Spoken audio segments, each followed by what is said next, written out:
how variable do you think people are in their kind of stratification of what encompasses net fulfillment?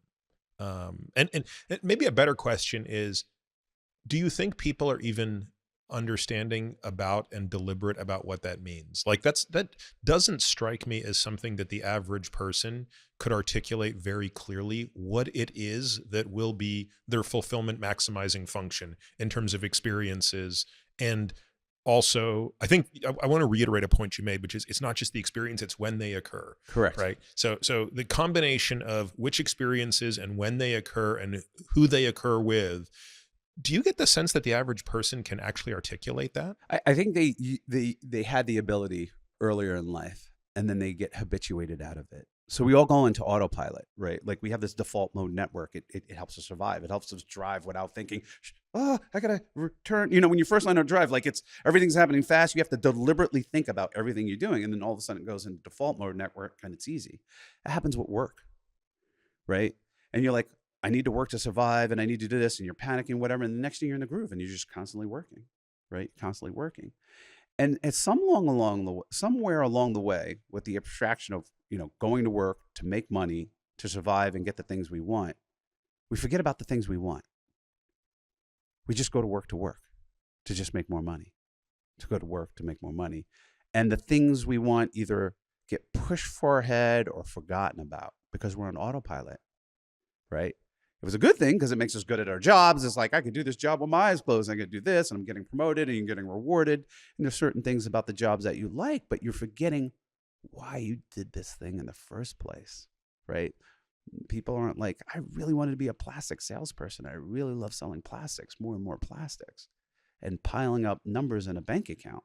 Those numbers in a bank account were really meant for, I want to hang out with my buddies, and I want to go skiing, and I want to get married, and I want to donate to this charity, and I want to do X, Y, and Z, right? But we kind of forget that, right? And since we forgot about it, we're not even thinking about when the best time it is to happen, right? It's just completely like, oh, I'll eventually do it, or when I get more. So we're completely out of touch of what we want, what's enough, the concept of enough, what that means for us, and the concept of when. Now, I had a discussion with a patient just yesterday. So runs a hedge fund, and not surprisingly, given the economic climate we're in, hedge funds aren't doing particularly well, right, especially long hedge funds. And this guy doesn't need to be working. I mean, even though he's now having a down year, I mean, he could certainly return all the capital to his investors and manage his own capital indefinitely, or do nothing, literally do nothing. Right. But he said, what would I do? Like, yeah. What would I do? I'd sit around for 3 months and it would feel really nice to have no stress for 3 months. And then I'd be bored out of my mind. So he's like, no, I got to keep going. Yeah. I've had this, amongst my friends, it's one of the things, like, people ask the question, why do people do this? And I've had direct conversations with my friends, and, with a friend, I'm very, very aggressive with them, attacking their walls they put up. And what I tell them is that you have made your work your God. It's who you meet people. You eat around where work is. You've given up learning how to socialize and meet your neighbors, all the people you know, or some kind of work or work related. You haven't exercised those muscles for years, 10, 20, 30 years, right?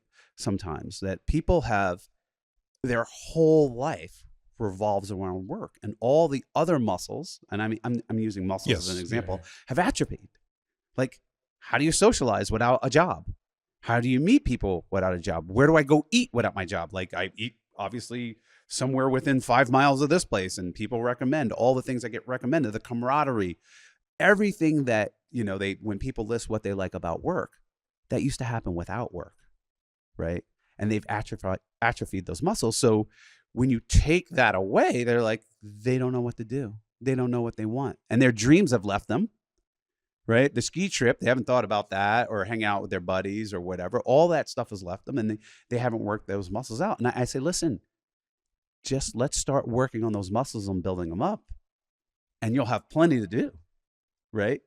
You have plenty to do. You've let autopilot and habit put you in poor health in these other activities, right? You're in poor health on how to meet people and socialize outside of work. You're in poor health on where to go eat lunch, except for the places near work or wherever you go, right? You're in poor health on trips that are not business trips, right? You're in poor health about thinking about what fulfills you and discovery, just plain old discovery, because you don't know what you want. You discover what you want. Nobody comes out of the womb like, I don't like onions and I love chocolate and I want to go to Japan and I love F1. Like, you get exposed to it and you discover what you want. So a lot of life is discovery. I think my kids did come out of the womb loving no, F1. Well, they didn't have a choice, but they didn't have a choice. Yeah. But these people are out of discovery. They're in the familiar, habituated routine. They are a rat in a wheel that doesn't even need cheese anymore. It just runs in the wheel. Now, how do we differentiate that from people who, and I would put myself in this category truthfully, where a big part of their work is their fulfillment, and they do feel a sense of purpose in what they do beyond just the making money part of it. Correct. And I suspect that, like, again, just to make caricatures of things, right? So maybe the person who works in the widget factory that makes the widget that they don't even know what the widget plugs into, but they need a job. Like, and if they, inherited a big lump sum of money tomorrow, they would happily quit the widget job. Right. But maybe they'd get bored and they'd want to go back and start volunteering and doing something where they don't actually get paid, but they're really enjoying what they're doing. And then, of course, you have the group of people whose job is doing two things. It's providing money for all the things that you need, both in approximate sense and distally, but also it is a sense of purpose, and therefore it fits into their fulfillment. But these things can be very slippery, and I would certainly put myself squarely in that category, right? Which is, I still work harder than I should. Right. And I absolutely know that I'm failing in the equation, even though I'm fulfilled by this and I wouldn't want to not do this, but I'm doing too much of it, as an example. Yeah, I really push back hard on my friends on this. And the part, like, I can't know, only they can know, right? Like, the heroin addict is happy. I'm happy on heroin. You have a problem with my heroin. I don't have a problem, right? And that's kind of the argument I push towards them. And I say, listen, really think about what in your job fulfills you. And is that outside in the world, right? And the purpose in that. And do you have balance? Are you balanced according to what you want in life, in this time period in your life, in the future time period in your life? Now, I can't tell somebody what their balance is, right? That's a very personal thing. But what I really want them to do is be honest, off autopilot, really like unplug for a moment and think about it. Like, okay, I got one life. I have only this period once, right? I only get to be between 50 and 55. I only get this level of health at this time. Are these the experiences? Is this really how I want to allocate my time at this period? Is this really the maximum? Is this the optimal thing for me to do? And if they do that and they come up with the same answer, like, hey, no, I want to work at the widget factory, or I want to work at this fulfilling, I can't argue that. Like, who am I to tell you how to live your life? What I'm here to tell you is how to optimize your life. What thought process and what steps you should go through, things you should be considering in order to get the most fulfillment out of your life. And then if you come to the conclusion that, hey, I'm at the perfect balance of work, right? And the money's piling up, but I'm going to use it later and I'm going to go on, a senior's cruise, and that's what it's for, then that's your life. But maybe you might go, you know what, I can dial it back, and, my daughters are only going to be, or my kids are only going to be this age at this time. Maybe I should, take a family trip and unplug and go on safari with them, right? And enjoy my success, because that's going to give me a lifetime of memory dividends and discussion points and connections, etc. Maybe, I'd rather have that time with them now and not have them in a hospital with me when I'm old and stinking, can barely, and seeing me this way. I want the memories and the time they spend with me doing this, and not at the tail end of life. Who knows, right? Like, I just want people thinking about it. And if you just get off autopilot just a bit and you start thinking about it, you're already optimizing your life. You're already going to have a more fulfilling life, right? Well, I think that that's probably the part of the book that most kind of resonates with someone like me, which is, especially when it comes to kids, right? It's that you have, and I have, I guess maybe it's an advantage, maybe it's a disadvantage, but my kids are sort of separated in age by a bit of a gap, right? So my daughter's 14 and then the boys are 5 and 8. So in other words, I now know what it's like to have a teenager. I now understand all the things that you kind of give up when your kid's a teenager. And our daughter's an amazing kid, but the reality of it is like, she doesn't really want to be around me. No, they don't want to know you when they become teenagers. I didn't want to know my parents when I was teenagers. Right? Like, yeah. Whereas conversely, the boys can't leave us alone.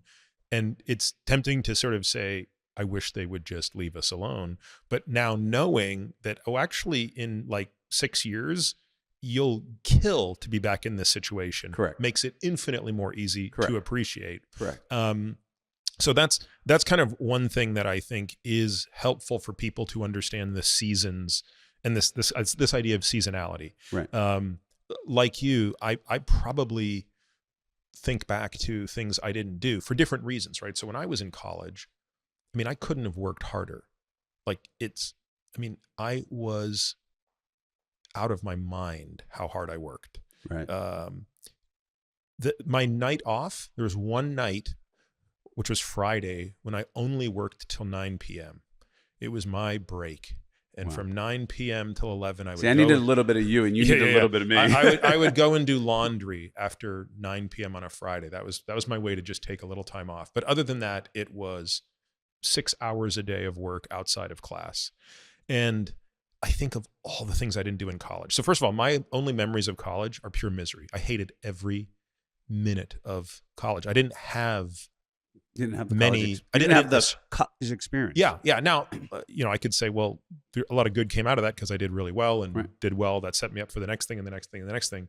But like, I could have traveled, right? I didn't. Having a college experience didn't mean I had to get drunk every night. No, it meant that I could have saved all that money I was making by tutoring and done something different. This reminds me of the college paper had this kind of like, my senior year, I opened it up and it had the 50 things you need to do before you graduate. And I just had the biggest regret when I read that list. I was like, and you read it at what age? Like how much? I was like just about on my way out, right? Like on my way out, like my life. I was like, never going to be able to do this. I'm not going to do this. It's like, and some of them were simple, like write an angry letter to newspaper, go skinny dipping at lake, whatever. Actually did that after I read that. There were a lot of things. Do this college prank, do whatever, like things that would be fun, didn't necessarily cost you money or whatever, but like things to do to have a college experience, not necessarily do them all. And I was like, maybe I did 3 or 4. Yeah. And I was like, why was I so on autopilot in my way? I didn't think about like, okay, you got 4 years here. You should get good grades, good study, but like, you want to get this out of it. You want to do this out of it. You want to have this college experience, et cetera, right? We just kind of like don't really think about things, go on autopilot so much that we don't think about the periods in our life. Even, this year, what experiences do I want to have this year with this person, with myself, with my spirituality, with my health, with my travel, my leisure, my job, how am I going to optimize? And how does that fit into the Tetris game of my entire life? Right? Am I doing it right? Maybe this experience that I'm saying goes here actually goes further out in my life, right? When I was trying to get the book published, one of the publishers said, I do exactly what you're talking about in the book. I really like hiking. She explained she had an injury and she likes running, but now she does like hiking, and she really likes concert and music. And she goes on a vacation with a friend every year. They pick what they're going to go do. And there's this very expensive opera that she wants to go see, and et cetera. And she said, what I and our friend decided is that the hiking trips and, this mountain, et cetera, we're going to pull these forward. And the sitting in operas and these type of trips, the sedentary trips, we're going to push forward. Push to the future. Push it in the future to maximize. So it's like, if they get that order right, if they get that order wrong, right? They go all the opera and then they turn around like, holy shit, I can't hike this mountain. Yeah. Right. And so this fits in every aspect of your life, right? College, first job, pre-married, married, before kids that are toddlers, not toddlers, that type of thinking is really helpful. And you've been lucky. Experience has taught you about the seasons with your kids, right? And I learned the hard way too. I was like, people tell you like, oh, your kids don't want to be when you're 13. And you're like, you kind of forget when you were 13, right? Like you forget like, oh yeah, I didn't want to be around my parents. And then, it really hits you when they're just like, Dad, nobody hangs out with their dad that much. Come on.